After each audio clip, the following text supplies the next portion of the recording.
Well, it is right along the coastline. It looks like near the border of Rhode Island and Connecticut, near the westerly area, making landfall here, if it hasn't already, very shortly. And we'll get an official word from the National Hurricane Center when that happens. Here's the view from New Bedford right now, with still those stormy seas and skies. Visibility in Newport. We've got some strong wind gusts, but the heavy rain has moved out. Newport gusting nearly 50 miles per hour right now. Providence at 40 westerly with a 40-mile-an-hour wind gust. And we are watching as this storm makes its way into eastern Connecticut today. We were talking, or just had that live shot from Kayla a few minutes ago, and she said it's so windy, but it feels like the sun is out, but we can't tell. Well, yeah, she's on the windy side of this storm here in Narragansett, the eastern side of it, while the western side of the storm track is where all of the heaviest rain is. So we've already seen a lot of, at least the heavy rain, lifting out of Rhode Island.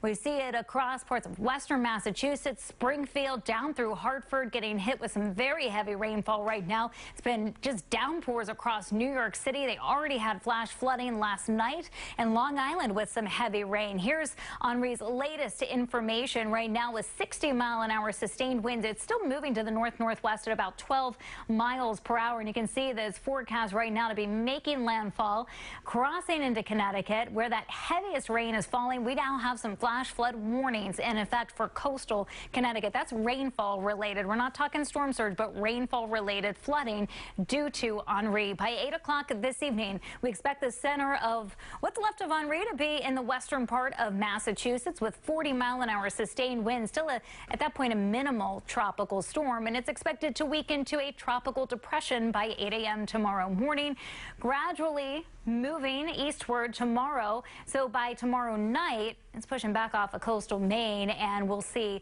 some improving conditions around here. How about a 70-mile-an-hour wind gust from this storm and Point Judith?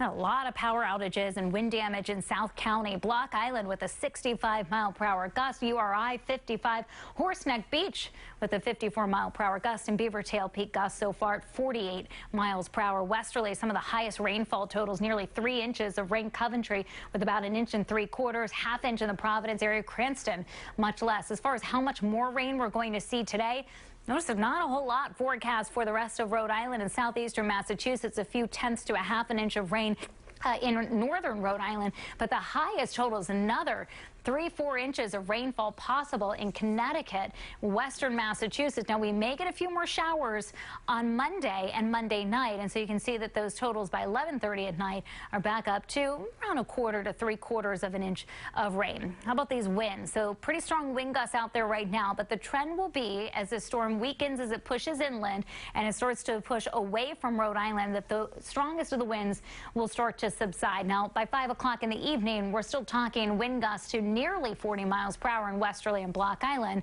but that's down from what we've been seeing over the last few hours. 9 o'clock this evening, gusts 20 to 30 miles per hour. A little weaker the further inland that you go by 11 o'clock at night. And those south winds, one of the things we're concerned about here is a second high tide cycle this evening. Let's talk about that in a moment. For the afternoon and evening hours, you can see the rain pushing out. Henri again lifting into western Massachusetts by tomorrow morning, starting to make a trip eastward again. And so we may get on the wraparound as the storm pulls away, additional showers and downpours developing. So I mentioned that south wind this evening. That's going to help to push water up along the coastline and into Narragansett and Buzzards Bay. So we still are keeping that storm surge warning. We're concerned about our second high tide cycle this evening for at least some minor storm surge flooding. We've got to keep a close eye on water levels with 8:14 this evening, our high tide in Providence, 8:35 in Narragansett this evening. Newport, your second high tide of the day at 8:46 this evening, and New Bedford, it's just before 9 o'clock in the evening. So we'll be continuing to monitor Henri as it moves inland. You can move it out of Rhode Island here and get some improving conditions, but we're still going to be dealing with those strong winds for another couple hours, guys.